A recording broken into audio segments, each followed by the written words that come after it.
Board of control of cricket in India यानी BCCI द्वारा जम्मू कश्मीर में क्रिकेट के प्रमोशन के लिए जारी फंड में से 43 करोड़ रुपए की हेराफेरी को लेकर जम्मू कश्मीर क्रिकेट एसोसिएशन के पूर्व अध्यक्ष फारूक अब्दुल्ला से सोमवार को ईडी दफ्तर में पूछताछ की गई। उनसे जेकेसीए के अध्यक्ष रहते फंड की हेराफेरी करने के बारे में सवाल किए गए। इस बारे में पहले ही फारूक को समन जारी किया गया था। फारूक 2002 से 2011 तक जेकेसीए के अध्यक्ष थे। ईडी ने फरवरी में बताया था कि इस मामले में अब तक 2.6 करोड़ की संपत्ति जब्त की जा चुकी है।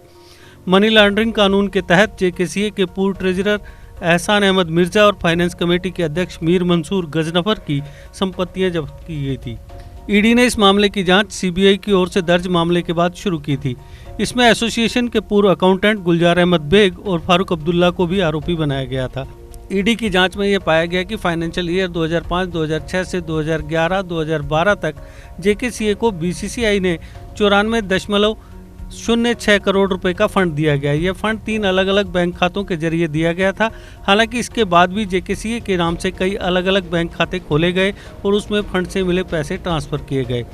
जानकारी के मुताबिक बीसीसीआई ने 2002 से 2011 के बीच राज्य में क्रिकेट सुविधाओं के विकास के लिए जम्मू कश्मीर को कुल 112 करोड़ रुपए दिए थे। केंद्र की ओर से मिली इस राशि को लेकर जमकर भ्रष्टाचार हुआ। इस मामले की जांच बाद में सीबीआई को सौंपी गई थी। ईडी ने जम्मू कश्मीर क्रिकेट संघ के कोष में गबन के मामले में फारूक अब्दुल्ला समेत उस समय के महासचिव मोहम्मद सलीम खान, ट्रेजरर एहसान अहमद मिर्जा और जे.एंड.के बैंक के एक कर्मचारी बशीर अहमद मिसगर पर आरोप पत्र दाखिल किया था। जम्मू कश्मीर के पूर्व मुख्यमंत्री 82 वर्षीय अब्दुल्ला से राजबाग में एजेंसी के क्षेत्रीय कार्यालय में पूछताछ की गई। उन्हें 15 अक्टूबर को गुपकार डिक्लेरेशन के तहत पीपल्स अलायंस के गठन के एक दिन बाद पेशी के लिए समन दिया गया था। सीबीआई उनके खिलाफ पहले ही चार्जशीट दाखिल कर चुकी है और ईडी मामले में मनी लॉन्ड्रिंग के बिंदु से जांच कर रही है। ईडी की पूछताछ के बाद निकले अब्दुल्ला ने संवाददाताओं से कहा कि जम्मू कश्मीर का विशेष दर्जा बहाल करने का उनका संकल्प जारी रहेगा।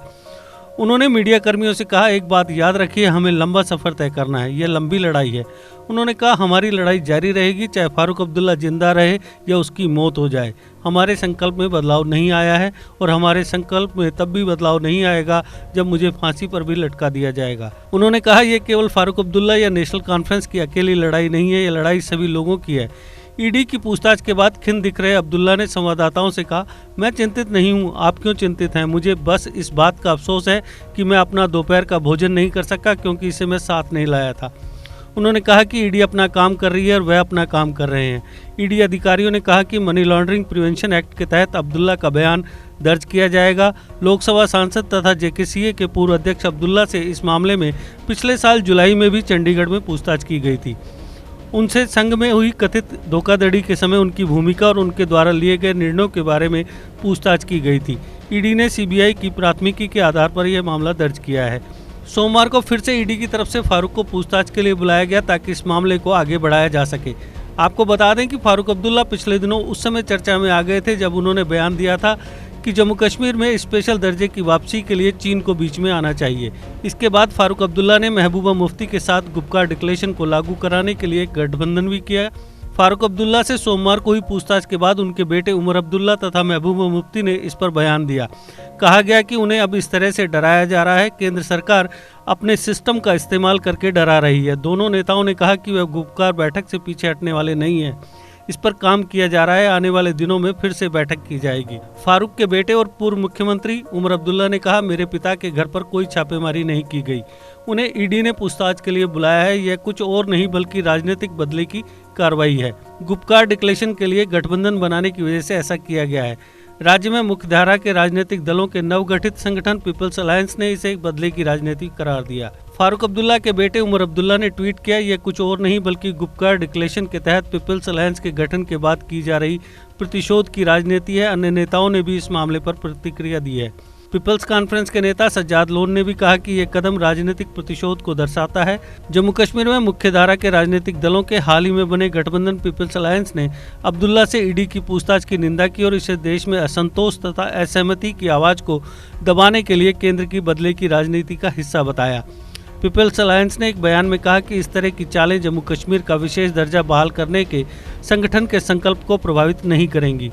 पूर्ववर्ती राज्य की यथास्थिति बहाल करने की मांग वाली गुपकार डिक्लेरेशन पर आगे काम करने के लिए 15 अक्टूबर को पीपल्स अलायंस का गठन किया गया था। अलायंस ने एक बयान में कहा, गुपकार डिक्लेरेशन के लक्ष्यों को प्राप्त करने के लिए सभी क्षेत्रों और समुदायों में लोगों के बीच एकता तथा राष्ट्रीय स्तर पर सिविल सोसाइटी संगठनों और राजनीतिक दलों से मिले समर्थन से हतोत्साहित केंद्र सरकार दमन की कार्रवाई कर रही है। पीडीपी नेता तथा जम्मू कश्मीर की पूर्व मुख्यमंत्री महबूबा मुफ्ती ने कहा कि ईडी द्वारा फारूक साहब को अचानक तलब किया जाना जम्मू कश्मीर के मुख्य धारा के राजनीतिक दलों के साथ आने से भारत सरकार की बौखलाहट को दर्शाता है। उन्होंने ट्वीट किया, ये राजनीतिक प्रतिशोध को भी दर्शाता है। इससे अपने अधिकारों के लिए एकजुट होकर लड़ने के हमारे संकल्प पर रत्ती भर भी फर्क नहीं पड़ेगा। दिलचस्पी की बात यह है कि मार्च 2012 में महबूबा ने इस मामले की सीबीआई से जांच करवाने की मांग की थी। उस वक्त अपोजिशन में रही महबूबा ने कहा था कि इस मामले में की जा रही जांच पर लोगों को यकीन नहीं है। उन्होंने कहा था कि फारूक अब्दुल्ला के खिलाफ कार्रवाई क्यों नहीं की जा रही। अब बदली हुई सियासी फिजा में महबूबा के रुख में आई तब्दीली को देखकर यह कहावत सच लग रही है कि सियासत में कोई भी किसी का परमानेंट दोस्त या दुश्मन नहीं होता है। जीके अपडेट रहे हमारे साथ। अगर आप ये वीडियो YouTube पर देख रहे हैं तो हमारे YouTube चैनल को सब्सक्राइब करें और बेल आइकन को क्लिक करें। अगर आप ये वीडियो Facebook पर देख रहे हैं तो हमारा Facebook पेज लाइक जरूर करें। For advertisement please contact 7051091811।